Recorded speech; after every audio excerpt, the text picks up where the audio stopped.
welcome you to this lesson. On your screen is teacher Ruth to teach you Primary 3 Literacy 1.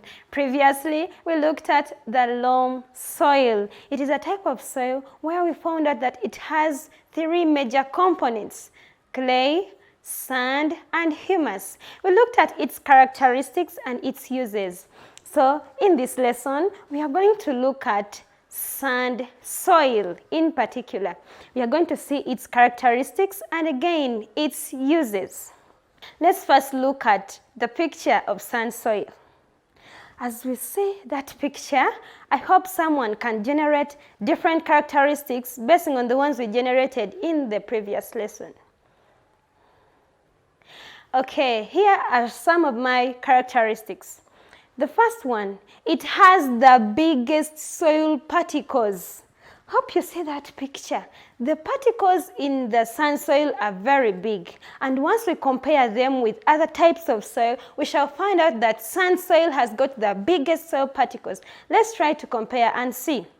We have loam soil, we have sand soil, and clay soil. When you look at those particles, the solid things in the soil, they are the particles. When you look at them, we find out that sand soil has got the biggest. Well, that is the first characteristic. The next is, it is loose, light, and easy to dig. As you see it there, the particles are free, they are big, they are spaced, so it is loose and it is easy to dig. Next, it contains a lot of air. This time round, sand soil has a lot of air. And you know why?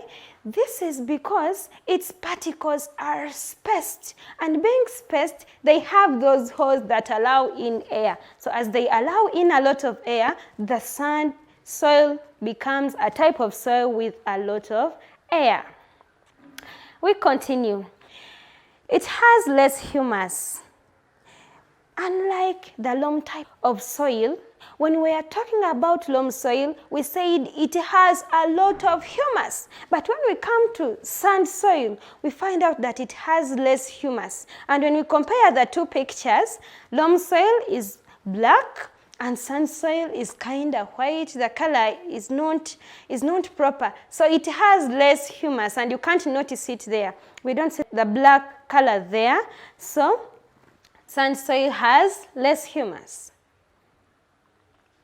It has the highest rate of drainage. Remember, drainage is the ability of the soil to allow water through it. So when we talk about sandy soil, this sand soil has spaced particles, so water can easily pass through it. So it has the highest rate of drainage. It dries quickly in hot weather. And you know why? This sand soil is so spaced. And once this soil is heated by that hot weather, the water will easily evaporate out because it has spaced particles. Wow! I hope we are on the same page. Let's continue and see the uses of sand soil. The first use is for building houses. Whenever you are asked for a use, never forget the word for, F-O-R, because it is the one that brings out the gist of the question. So, uses of sand soil, the first one is for building houses. On your screen, you're seeing different people building houses using the sand soil. It is not used alone, but with other things. But since we are talking about sand soil, let's stop at that. The next is for making bricks. Again, in loam soil, we found out that they made bricks using loam soil. But again, you can make bricks using the sand soil. Next, for making glasses. Next, for making sandpaper. Sandpaper is that thing you see on your screen. Sometimes it can be in a roll. Sometimes you can find when it is used as you see it there. It is mostly used by builders when they are changing different layers of the buildings. So that sandpaper is made using sand soil. Thank you, my dear learner. Thank you for learning with me, and thank you for being so attentive in this lesson. remember to visit the Edmodo platform and do the work that I'm going to submit. Please do and submit it in time. Let's meet in the next lesson where we are going to look at clay soil. May God bless you.